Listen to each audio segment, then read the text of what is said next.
아침에 제가 눈을 뜨고 그리고 문득 하박국 선지자의 고백이 떠올랐어요. 무화과 나무 잎이 마르고 포도 열매가 없고 감람나무에 열매가 그치고 논밭에 식물이 없어도 우리의 외양간이 그리고 송아지가 없어도 다 없어요.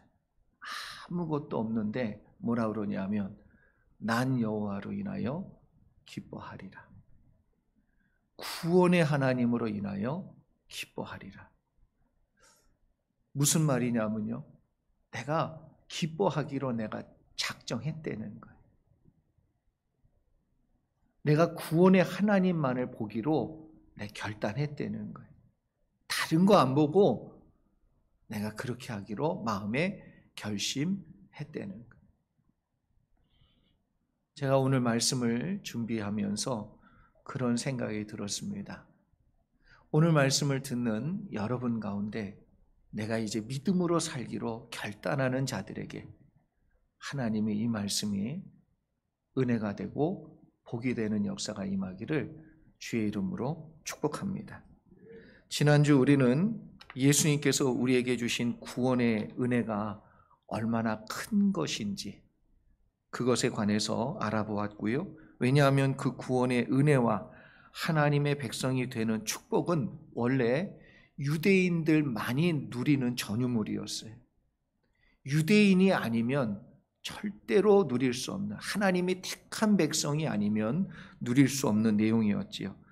그런데 하나님이 이제는 이방인인 우리를 택하셔서 유대인만이 누렸던 그러한 하나님이 자녀로 삼은 자가 누리는 그 은혜를, 그 특권을 이제는 우리도 예수 그리스도의 구속의 사건을 통해서 성령 안에 동일하게 누릴 수 있도록 해주셨다는 것. 이게 너무나도 귀한 것이지요. 또한 사도나 선지자 같은 사람들만 행했던 그 능력, 그 축복, 그 놀라운 기적의 역사들, 그런데 이제는 성령 안에서 우리에게도 그것을 열어주셨다는 거예요. 믿으십니까? 여러분도 사도처럼 선지자처럼 성령 안에서 얼마든지 그 능력을, 그 기적을 체험할 수 있도록 특권을 열어주셨어요. 지난주에 이어서 다시 한번 사도 바울은 우리에게 어떤 은혜와 놀라운 역사들을 주님께서 우리에게 이루어 주시고 완성해 주셨는지, 그 복이 얼마나 놀랍고 큰지 다시 한번 말씀해 주고 있습니다. 먼저 8절과 9절 말씀 한번 볼까요? 8절과 9절 말씀. 모든 성도 중에 지극히 작은 자보다 더 작은 나에게 이 은혜를 주신 것은 측량할 수 없는 그리스도의 풍성함을 이방인에게 전하게 하시고 영원부터 만물을 창조하신 하나님 속에 감추어졌던 비밀의 경륜이 어떠한 것을 드러내게 하려 하심이라. 아멘. 여러분, 이미 오래전부터 하나님께서 예정하신 뜻이 있다, 이것을 말씀하고 있습니다. 그래서 작고 쓸모없는 자신을 이방인에게 이 축복을 전하도록 사도로 세워주시고 사용해 주셨다라고 말씀하고 있습니다. 사도 바울뿐만 아니라 우리 믿는 자들에게 여러분 예외 없이 빠짐없이 하나님께서 부르신 뜻이 분명히 있고 그것을 믿는 저와 여러분 되시기를 주의 이름으로 축복합니다. 사도 바울이기 때문에 그렇지 아니에요. 사도 바울이니까 하나님의 뜻이 있으니까 사도로 쓰임받았고 그랬으니까 사도로서의 하나님이 쓰시는 내용이 있지 않는가? 아니에요. 여러분, 크든 작든 드러나든 드러나지 않든 하나님은 분명히 모든 사람에게 하나님의 뜻이 있다는 사실을 믿으시기 바랍니다. 우연히 예수님을 믿는 사람은 단 한 사람도 없어요. 우연히 믿는다? 그건 없어요. 그런 일은 없어요. 하나님이 택했다, 예정했다라고 분명히 말씀하시는 것은 우연이 없다는 거예요. 만물이 창조되는 그때부터 하나님의 마음속에는 나를 향한 계획이 있었다라는 것을 분명히 말씀하고 있는 것이지요. 그렇기 때문에 하나님은 우리를 사랑하고 계십니다. 포기한 적이 없어요. 이것에 대해 사도 바울은 작은 나에게 은혜를 주셨다 고백하고 있습니다. 또한 측량할 수 없는 그리스도의 풍성함을 누리고 전하게 된 것을 분명히 말하고 있는 것입니다. 여기서 말하는 이 풍성함이라는 게 여러분 뭐냐면 부족함이 없다 이런 뜻이에요. 빈 공간이 꽉 다 채워지면 풍성하다 그러잖아요. 반대로 얘기하면 조금도 공간이 없이 다 채워졌다. 여러분 우리 속에 빈 공간이 있을 때 찾아드는 게 뭐냐면 허무함이에요. 채워지지 않는 상태가 될 때 우리에게 찾아오는 것은 낙심이에요. 예수 그리스도 안에서 모든 사람을 채울 풍성함이 있다. 이것을 말씀해 주고 있고 그가 가난한 사람이든 부유한 사람이든 그래서 여러분 가난한 사람에게도 빈 공간이 있지만 부유한 사람에게도 빈 공간이 있어요. 배우지 못한 사람에게도 빈 공간이 있고 배운 사람에게도 빈 공간이 있어요. 가지고 있는데 허무해요. 없는데 낙심해요. 사람은 그래서 다 똑같습니다. 죄라는 것 때문에 이 속에 채울 수 없는 빈 공간이 있다는 거지요. 그 모든 것을 채워주시고 풍성케 하실 분이 누구라고요? 예수 그리스도.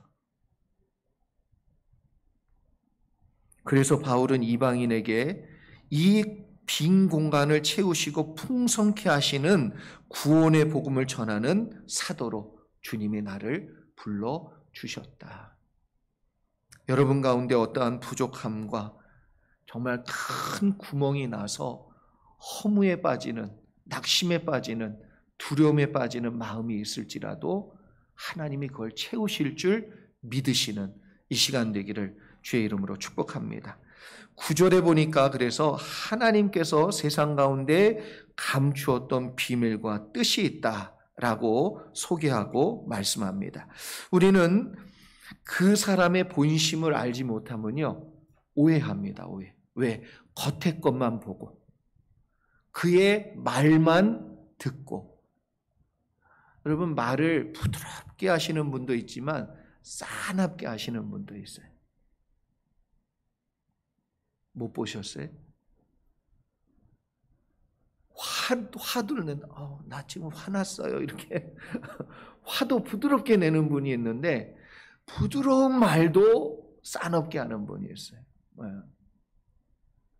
제가 그래서 가끔 우리 둘째 딸하고 얘기하는데 둘째 딸이 나를 똑바로 쳐다보면서 아무 말을 하지 않을 때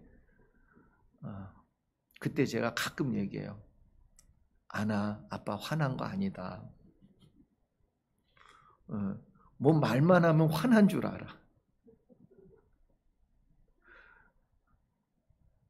겉에 있는 것만 보고 그런데 상대방의 마음을 모르잖아요.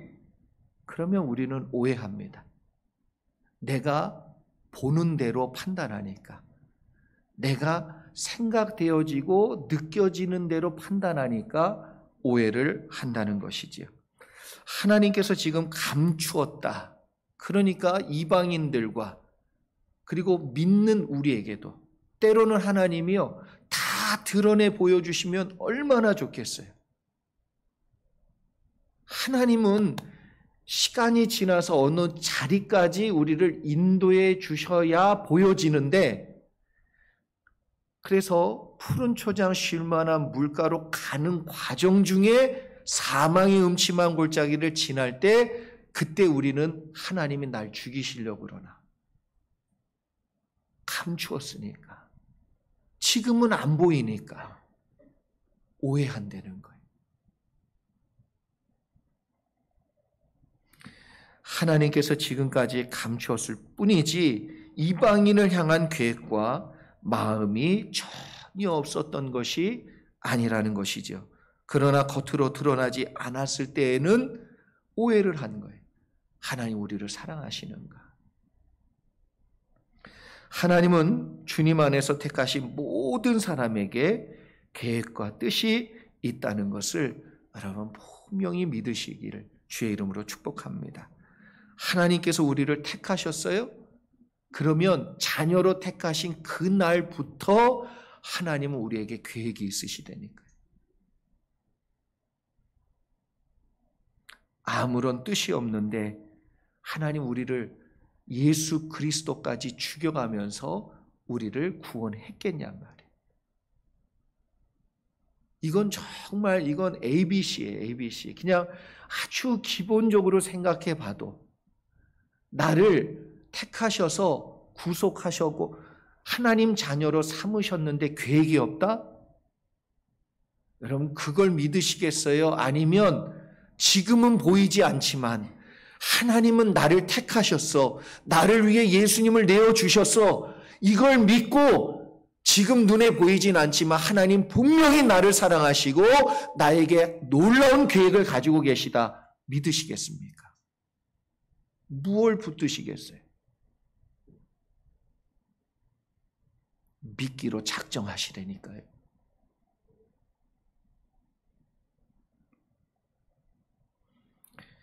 하나님께서 생각하실 때 가장 적합하다고 생각하실 그때에 우리에게 그 비밀을 분명히 보여주실 날이 있음을 믿으시길 바랍니다.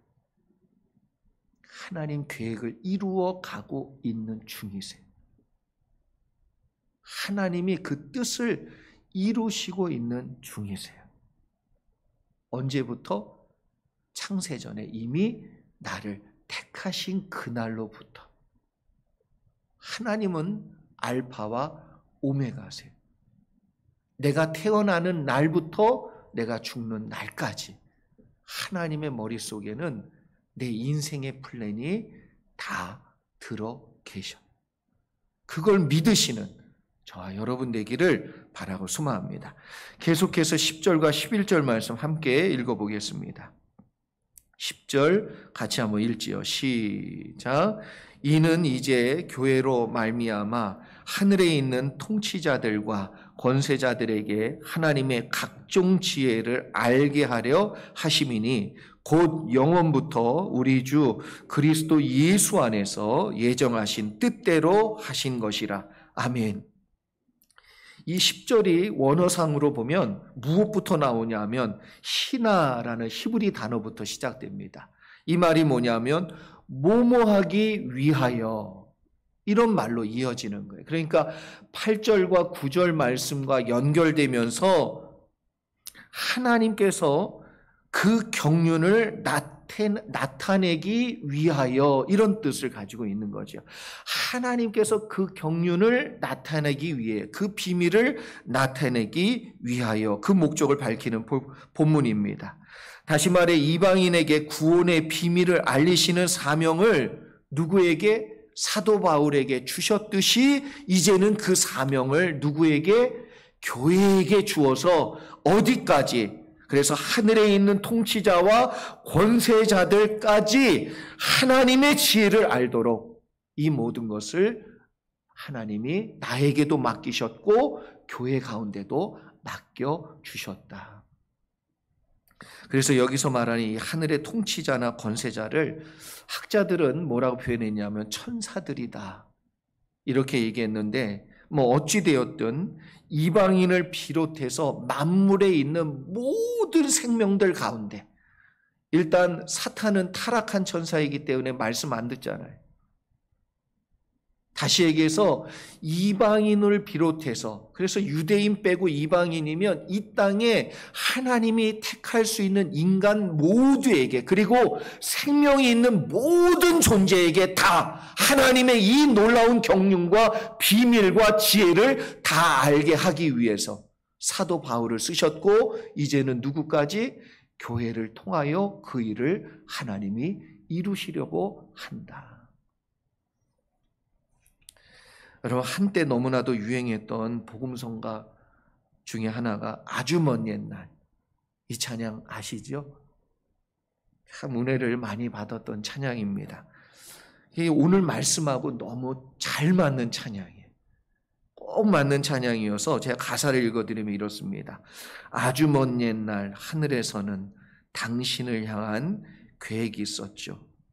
하나님께서 바라보시고 좋았더라고 말씀하셨네. 이 세상 그 무엇보다 귀하게 나의 손으로 창조하였노라. 내가 너로 인하여 기뻐하노라. 내가 너를 사랑하노라. 사랑해요. 축복해요. 당신의 마음에 우리의 사랑을 드려요. 제가 이거 여러분을 축복하면서 제가 불러드리려고 오늘 아침에 잠깐 연습했어요. 네. 한번 우리 같이 불러볼까요? 가사를 좀 생각하면서 손을 이렇게 필까요? 네. 아주 먼 옛날, 아주 먼 옛날 하늘에서는 당신을 향한 계획이 있었죠. 하나님께서 바라보시며 좋았더라고 말씀하셨네. 이 세상 그 무엇보다 귀하게 나의 손으로 창조하였노라. 내가 너로 인하여 기뻐하노라. 내가 너를 사랑하노라. 우리 좌우에 계신 분들한테 사랑해요. 사랑해요.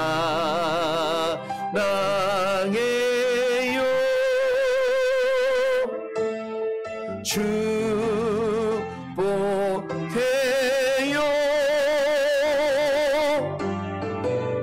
당신의 마음에 우리의 사랑을 드려. 다시 한번 사랑해요. 축복해요. 사랑해요.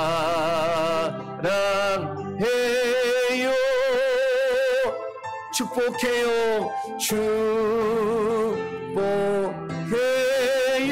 당신의 마음에 주님의 사랑을, 당신의 마음에 우리의 사랑을 드려요. 사랑을 드려요.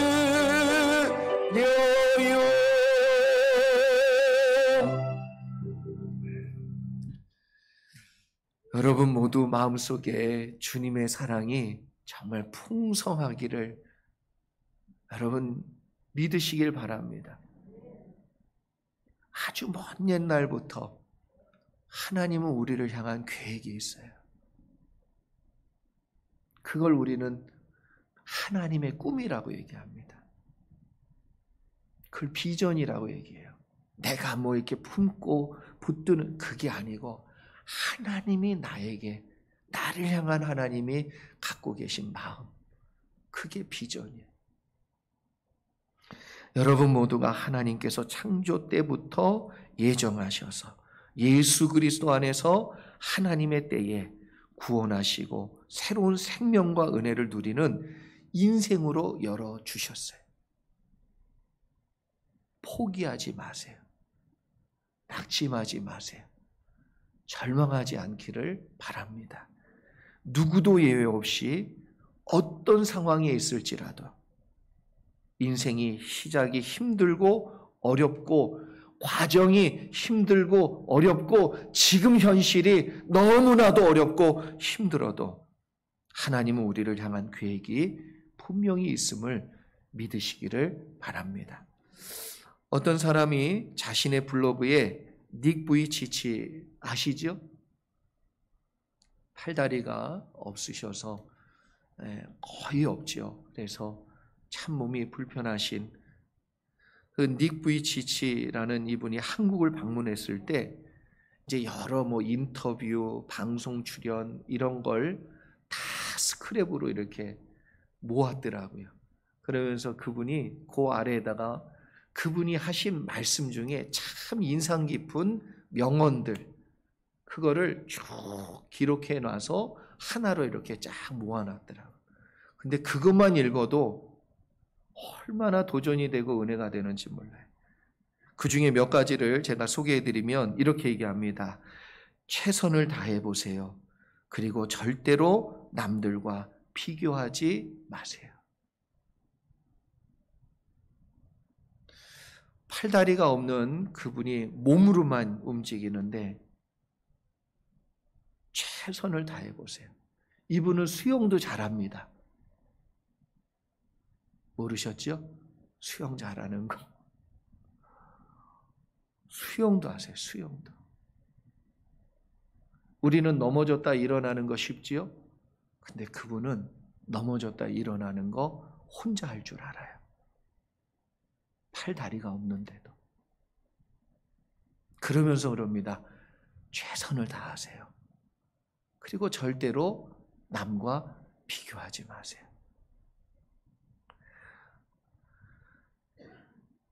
또 뭐라 그러냐면 하나님은 우리를 반드시 도와주실 것입니다. 팔다리가 없는데 하나님 그렇게 만들어 놓으셨는데 아니요. 하나님은 반드시 우리를 도우실 겁니다. 그리고 뭐라 그러냐면 있는 모습 그대로 당신은 아름답습니다. 너무 제가 너무 주옥 같지 않아요? 네, 내가 오늘 우리 아침에 우리 와이프한테 하려고 그랬는데 깜빡하고 그냥. 그럼 우리 옆 사람한테 한번 해볼까요? 당신은 있는 모습 그대로 아름답습니다. 당신은 있는 모습 그대로 아름답습니다. 네. 어째 안 믿는 표정으로 그러지 마시고 믿기로 작정하시라니까요. 믿기로. 닉 부이치치가 했기 때문에 더 도전이 왔어요. 태초부터 하나님의 계획이 우리 가운데 있다는 것을 잊을 때 여러분 우리가 닉 부이치치보다 나은 게 뭐예요? 몸 하나 성한 것뿐. 다른 건 다 그분보다 더 장애가 많아요. 생각의 장애가, 마음의 장애가, 내 삶을 살아가는 태도의 장애가 더 심하다는 것. 마지막으로 그분의 명언을 읽어드립니다. 팔이 있건 팔이 없건 장애가 있는 사람이건 장애가 없는 사람이건 하나님의 뜻이 분명히 있다. 그렇기 때문에 모든 사람은 살아야 할 이유가 있는 것이다. 살아야 하는 이유가 있기 때문에 그것을 알고 사는 것이다. 하나님은 우리를 창조하신 것을 나는 분명히 믿기 때문에 오늘도 살기 위해 최선을 다한다.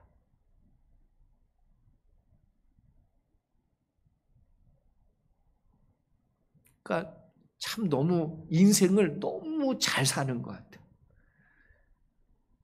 남들이 생각하는 저렇게 살려면 차라리 죽지. 그런 몸인데 그런 상태인 그런 조건인데 하나님은 우리를 창조하신 것은 이 하나님이 나를 창조하셨다는 것을 내가 믿기 때문에 나는 오늘 살기 위해서 최선을 다한대.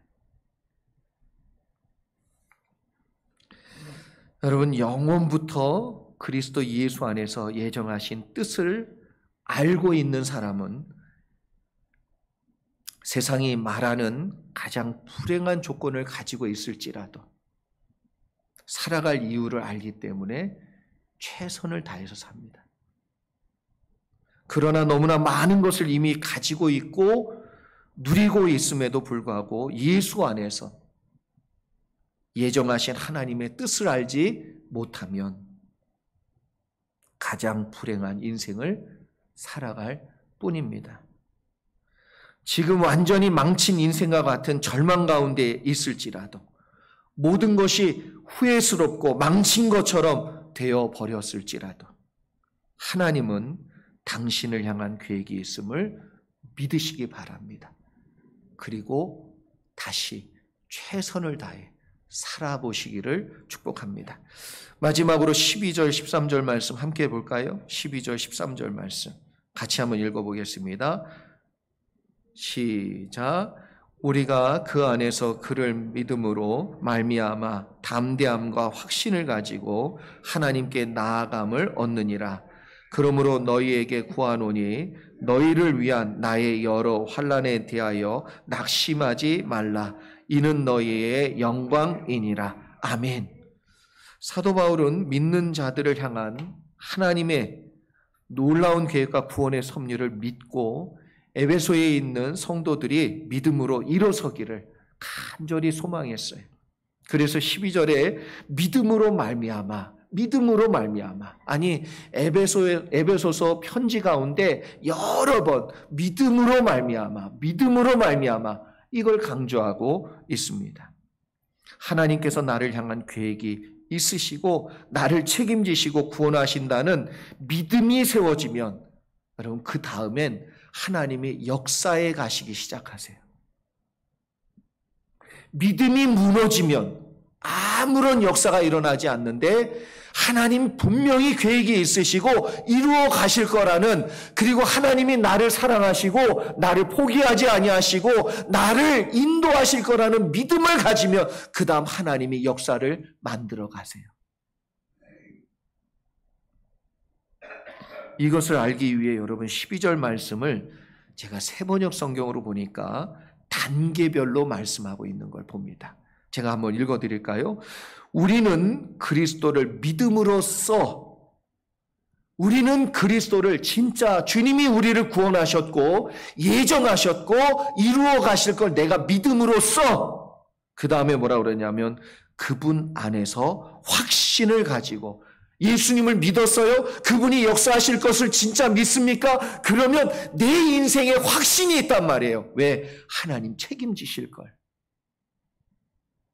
그 다음에 뭐라 그러냐면 확신을 가지고 담대하게 하나님께 나아갑니다. 담대하게 하나님께 나아갑니다. 하나님께 나아갈 뿐만 아니라 하나님이 함께 해주시는 인생을 힘있게 나아갈 줄 믿습니다. 그리스도를 믿으면 그래서 예수 안에 확신이 생겨요. 믿음이 있어야 인생에 확신이 있습니다. 절망 가운데도 일어설 확신이 있어요. 낙심 가운데도 일어설 확신이 있기 때문에 다시 일어서는 거예요. 그리고 담대함이 생기고 그 담대함으로 말미암아 하나님께 나아갈 큰 은혜를 얻게 되는 것입니다. 그래서 우리가 어떤 절망과 낙심 가운데도 다시 일어나며 절망 가운데서 소망을 품게 되는 것은, 여러분 사도 바울이 지금 어디에 있다고요? 로마의 감옥에서 지금 이 편지를 쓰고 있어요.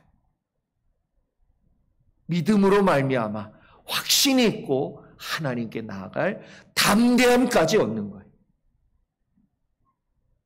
닉 부이치치도 마찬가지.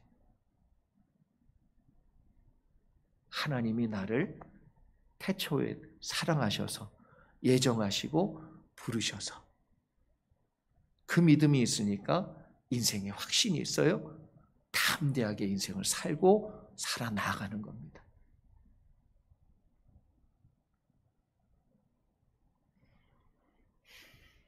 닉 부이치치는 제가 그 말 중에 참 어떻게 참 그렇게 살지 싶을 정도로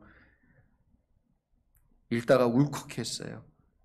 지금도 기도하는 기도의 제목이 있다고 합니다. 아니 자기가 하루도 빼지 않고 그 어렸을 때부터 지금까지 하루도 빼지 않고 이 기도를 하고 있대요. 그리고 그 기도를 하고 있기 때문에 자신의 옷장에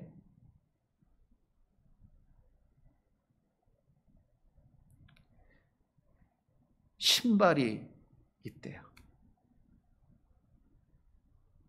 자신의 옷장에 신발이 있는데 지금도 자기는 그 기도를 포기하지 않는데, 하나님이 그렇게 해줄 걸 지금도 믿는데,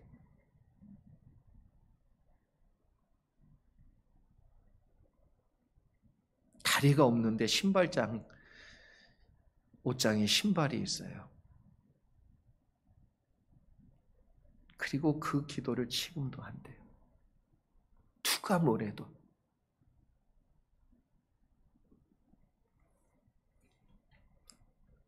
하나님은 우리를 포기하지 않으셨다고 믿고 기도하며, 하나님은 언젠가 나에게 반드시 옷장에 사놓은 신발을 신을 수 있게 해주실 것을 믿는다. 그래서 지금도 기도 안 됩니다.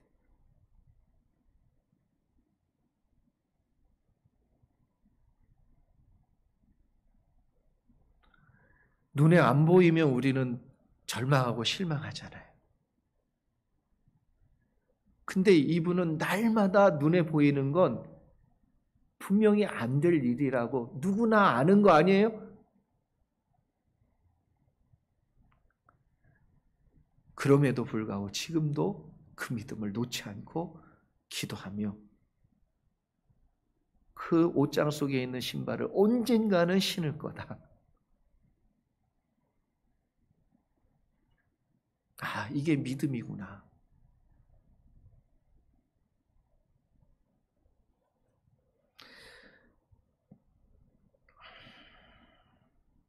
그래서 지금 최선을 다해 하루하루를 하나님께서 말씀해 주시는 대로 또 믿으며 사는 것이 우리 믿는 자의 삶인 줄 믿습니다. 이걸 주님은 뭐라고 그랬냐면 착하고 충성된 종아. 착하다는 말은 내가 말해준 대로 믿고 그대로 살았구나. 사람들이 야 그건 안 되는 거야. 그건 말도 안 돼. 그게 아니고 주님이 말씀하신 대로 믿는 것. 또 믿는 것. 하나님 여러분에게 오늘도 말씀해 주실 줄 믿습니다. 사도 바울은 마지막으로 에베소 교회 성도들에게 자신이 지금 감옥에 갇혀 있는 모습을 통해서 낙심하지 말라고 얘기해요. 야, 낙심하지 말아라. 그들은 이해가 되지 않는 상황이고 그리고 모습이었습니다. 낙심될 수밖에 없지요. 아니 어떻게 하나님이 사도 바울을 도와주셔야지. 하나님이 계신 거 맞아? 그런 질문으로 인해서 낙심이 되지요. 하나님이 살아계시다면 사도 바울이 이렇게 감옥에 계속 갇혀 있는데 왜 아무런 도움을 주시지 않아? 왜 하나님은 아직도 아무런 응답이 없지? 왜 하나님은 아무런 도움을 주지 아니하시고 지금 침묵하고 계시지? 왜 나를 고쳐주시지 않지? 왜 나의 지금 어려움을 하나님께서 털어주시지 않지? 하나님 살아계신 거 맞나? 하나님 나를 사랑하시는 것 맞나? 낙심하고 있는 에베소 교회 성도들에게 바울은요, 낙심하지 말랍니다. 왜 그렇습니까? 하나님은 태초에 우리를 향하여 뜻하신 바가 있고 그것을 이루시는 분이라는 것을 다시 한번 분명히 말씀해 주고 있습니다. 여러분, 하나님은 우리를 향한 계획이 있어요. 그리고 반드시 이루실 줄 믿습니다. 그것을 어떻게 믿을 수 있어요? 그럼 그걸 어떻게 믿습니까? 예수 그리스도를 우리를 위해 내어주신 하나님의 사랑이 분명하다는 거예요. 분명하다는 거예요. 십자가가 분명히 하나님의 우리를 사랑하시고 계획이 있으시며 이루신다는 분명한 증거예요. 증거. 그 증거가 분명해. 더 이상 의심할 필요 없을 만큼 분명한 증거로 십자가 달리신 예수 그리스도를 우리에게 주셨어요. 여러분, 닉 부이치처럼 우리의 마음속에 믿음의 옷장, 그 속에 여러분도 약속의 신발을 하나 넣어두세요. 그리고 오늘부터 포기하지 마시고 이루어질 때까지 변함없이 기도해 보시기를 바랍니다. 절대로 이루어지지 않을 것 같은 그 일이 꼭 이루어지는 날 있을 줄 믿습니다. 그래서 자신의 몸을 보면 절망할 수밖에 없는 현실인데, 자신을 그렇게 만드신 분이 하나님이신데, 그럼에도 불구하고 하나님은 나에게 선한 뜻이 있어. 내 인생을 책임지실 거야. 그러하기에 최선을 다해서 살아가는 믿음의 사람들 되시기를 소망합니다. 사도 바울의 말처럼 낙심할 수밖에 없는 그 상황이 믿음의 눈이 열리잖아요. 그건 낙심할 상황이 아니라 하나님이 보여주실 영광임을 분명히 깨닫는 저와 여러분 되실 수 있기를 주의 이름으로 축원합니다. 우리 같이 기도하겠습니다.